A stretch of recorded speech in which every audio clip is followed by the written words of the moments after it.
share with you a little background. It's not like I started underneath the 7th Avenue Bridge. I feel very fortunate that I was raised by two parents, a mother and a father, who were very loving. They were very spiritual. My parents were very nurturing. They really pushed for all of their kids to get a great education. As a family, we traveled together. We'd go to Sedona. My parents took us to Disneyland. I had a very, really happy childhood.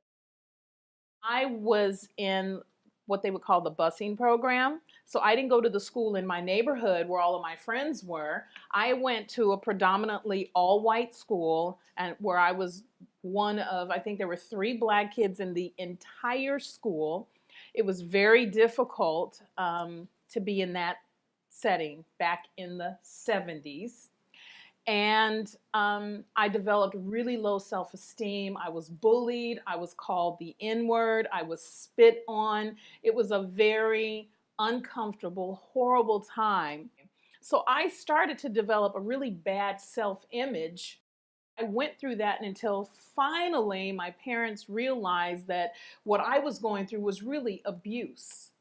So they finally took me out of that school and put me in the school in my neighborhood. I didn't really fit in that school either. So I felt like a misfit in my own environment. But I made it through school and I was not happy. So I made the decision, so I'm going to go to summer school and I'm going to get all these extra credits and I'm going to graduate from high school early and go to college because that's probably where I'll fit in. In fact, I graduated, I completed all of my credits on a Friday and I started at Northern Arizona University on a Monday.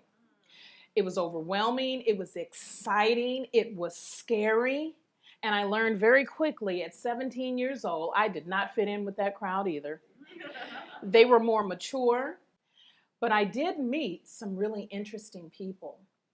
And this group of people, they like to go out every night. They were going to ladies' night, and they were going out on Friday and Saturday and Sunday and Monday and Tuesday.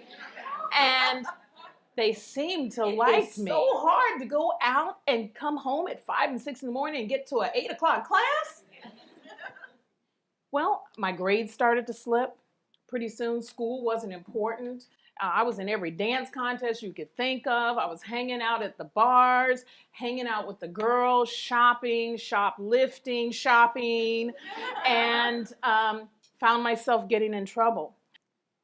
So, of course, I dropped out of school. I got a job, got an apartment, got a car, and was just going through life.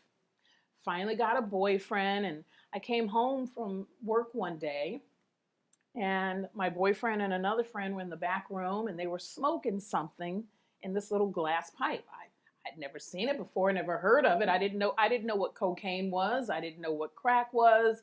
I didn't know what heroin was. I didn't know what crystal meth was, ice, glass. I didn't know what any of those things are. I'm kind of proficient in them now because of my life experience. But I didn't know back then. I was a baby. And they said, "Here, try it." And I did. Of course I was going to try it because I had no self-confidence and no self-worth about myself. So I tried cocaine for the first time. And I can tell you, I was immediately addicted. So I went from occasionally smoking weed, snorting cocaine, smoking crack to becoming a full-fledged drug addict. I was not beyond anything.